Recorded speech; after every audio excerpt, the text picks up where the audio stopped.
বাংলাদেশের সঙ্গে ভারতের সম্পর্কের অবনতির মাঝে ভারতের একটি সরকারি প্রতিষ্ঠানের সাথে করা ২৫০ কোটিরও বেশি টাকার একটি সামরিক সরঞ্জাম কেনার চুক্তি বাতিল করেছে বাংলাদেশ সরকার।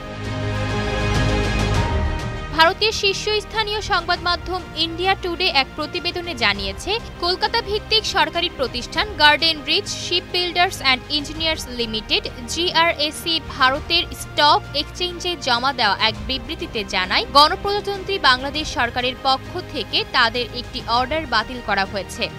এই খবর প্রকাশের পরপরই GRSC এর শেয়ার বাজারে বড় ধরনের ধস দেখা যায়, যা ভারতের প্রতিরক্ষা শিল্পে ব্যাপক আলোচনারও জন্ম দেয়। ২০২৩ সালের জুলাইয়ে বাংলাদেশের সঙ্গে চুক্তি স্বাক্ষর করে GRSC।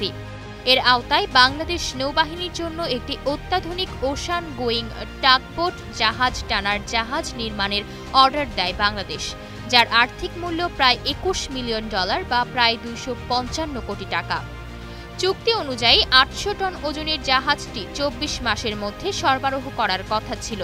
চুক্তি স্বাক্ষর অনুষ্ঠানে ঢাকায় উপস্থিত ছিলেন ভারতের নৌবাহিনীর প্রধান অ্যাডমিরাল দীনেশ কে ত্রিপাঠী।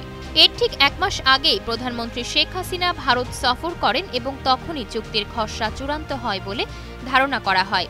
তবে মাত্র ৯ মাসের ব্যবধানে ২০২৫ সালের মে মাসে হঠাৎ করে এই অর্ডার বাতিল করে বাংলাদেশ। GRSC নিজেই বিষয়টি BBC বাংলাকে নিশ্চিত করেছে। GRSC প্রতিরক্ষা মন্ত্রণালয়ের অধীনে একটি পাবলিক সেক্টর সংস্থা, যারা নৌযান নির্মাণ ও মেরামতের কাজ করে থাকে। প্রতিষ্ঠানটি ভারতীয় নৌবাহিনী ও কোস্টগার্ডের জন্য কাজ করে। বাতিল হওয়া চুক্তির আওতায় বাংলাদেশের জন্য একটি উন্নত প্রযুক্তির সমুদ্রগামী টাগবোট নির্মাণের কথা ছিল, যা খোলা সমুদ্রে দূরপাল্লার টোয়িং ও উদ্ধার অভিযানে ব্যবহৃত হতো। এদিকে বাংলাদেশ সরকার কিংবা নৌবাহিনী আনুষ্ঠানিকভাবে এই সিদ্ধান্তের কারণ ব্যাখ্যা করেনি। প্রতিরক্ষা মন্ত্রণালয় থেকেও এখন পর্যন্ত কোনো মন্তব্য পাওয়া যায়নি। ভারত সরকারের তরফ থেকেও নেই কোনো প্রতিক্রিয়া। আশা অর্থী, নিউজ ডেস্ক, গ্লোবাল টেলিভিশন।